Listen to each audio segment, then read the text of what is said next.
আসসালামু আলাইকুম রহমতুল্লাহ। আশা করি সবাই ভালো আছেন। আলহামদুলিল্লাহ আমিও ভালো আছি।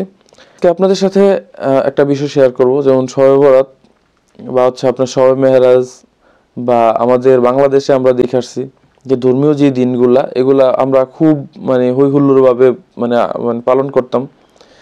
বিশেষ করে রোজার মাসটা খুব হই হুল্লোড় বা একটা মজাই থাকে অন্যরকম। কিন্তু যারা সৌদি আরবে আছে তাদেরকে জিজ্ঞাসা করেন যে ইসলামিক কোনো দিন আছে কিনা, এটা বলতেই পারবো না। অনেক মানুষ আছে আজকে যে শবে বরাত এটা কেউ জানেই না। আমি জিনিসটা আপনার বুঝাইতে পারতেছি না। মানে সৌদি আরবে আছে, আমরা আসি একটা সৌদিয়ান দেশে, কিন্তু তারা এই দিন এরকম করে ফুটিয়ে তোলে না। যেমন আমাদের আজকে কি হইব, মসজিদে বয়ান হইব, মিষ্টি বিতরণ হইব। হ্যাঁ, এটা কিন্তু শবে বরাতের সাথে, শবে বরাত বলতেই যে মসজিদে আজকে যাইতে হবে, আজকে মিষ্টি বিতরণ করতে হইব আজকে, এরকম না। কিন্তু যে বিষয়টা আমি বলতে চাচ্ছিলাম যে ইসলামিক বা ধর্মীয় দিক দিক থেকে আমরা এই জিনিসগুলোরে বেশি প্রাধান্য দিই। হ্যাঁ, আবার এটাতে লাভও আছে। লাভ বলতে আপনার যেমন যারা কখনো নামাজেও আসে নাই, কোনোদিন মসজিদে আইসা মসজিদের ভিতরেও যায় নাই, আজকে তারা দেখবেন আজকে শবে বরাত, আজকে তারা পরিপাটি হইয়া মসজিদে আসবে। আচ্ছা, জানি না আল্লাহ তাআলা কার দিল কখন পরিবর্তন করে দেয়। হয়তোবা এটাও এই যে আজকে সে মসজিদে আসবে, এটার উসিলা করে আল্লাহ তাআলা তার দিল পরিবর্তন করে দিতে পারে। কিন্তু সৌদি আরবে দেখেন সেম ভাবে মাগরিবের নামাজ হবে, এশার নামাজ হবে।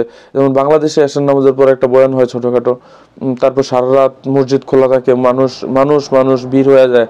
হ্যাঁ, আমি নিজে পার্সোনালি ভাবে যেটা দেখছি, আমি ঢাকায় দেখছি, গ্রামেও দেখছি, সবাই এটা আনন্দ করে যে আজকে শবে বরাত আর 15 দিন পরে রোজা। কিন্তু এখানে এরকম কিছুই দেখি না, বা এরকম কিছুই নেই। গত বছরও ছিলাম শবে বরাতে, এশার নামাজ পড়া শেষ, সৌদিয়ান যতগুলো মসজিদ আছে এশার নামাজের পর মসজিদ বন্ধ করে দেয়। তোমার আবাদত তুমি ঘরে করবা। কতজনের ঘরে আবাদত করার মতো অবস্থা আছে? সবাই তো ঘরের অবস্থাটা এরকম যে প্রত্যেকের, আমার মনে হয় সৌদি আরবে যারা আছে প্রত্যেকটা মানুষের ঘরের অবস্থাটা এরকম আছে, যারা প্রবাসী আমরা। একটা রুমের মধ্যে 4টা বেড ফালানো, 4টা বেড ফালানোর পরে 4টা মানুষ যে নামাজ পড়বে ওই অবস্থা কিন্তু একটা রুমের মধ্যে থাকে না। কারণ এটা প্রবাস, এটা আপনার আগেই মেনে নিতে হবে। এটা প্রবাস। এখানে আপনার আসছেন টাকা ইনকাম করার জন্য, তার আপনার এখানের যে বর্তমান অবস্থা, আপনি কি করবেন, আপনি মসজিদে ইবাদত থেকে শুরু করে সবকিছু বাহিরে, খাবারও বাহিরে। সবাই তো খাবার ঘরে পাকায় না, কেউ কেউ ঘরে পাকায়। ইবাদতের দিক থেকে আমি মনে করি যে বাংলাদেশই বেস্ট। বাংলাদেশেই আমার কাছে মনে হয় যে বাংলাদেশই বেস্ট।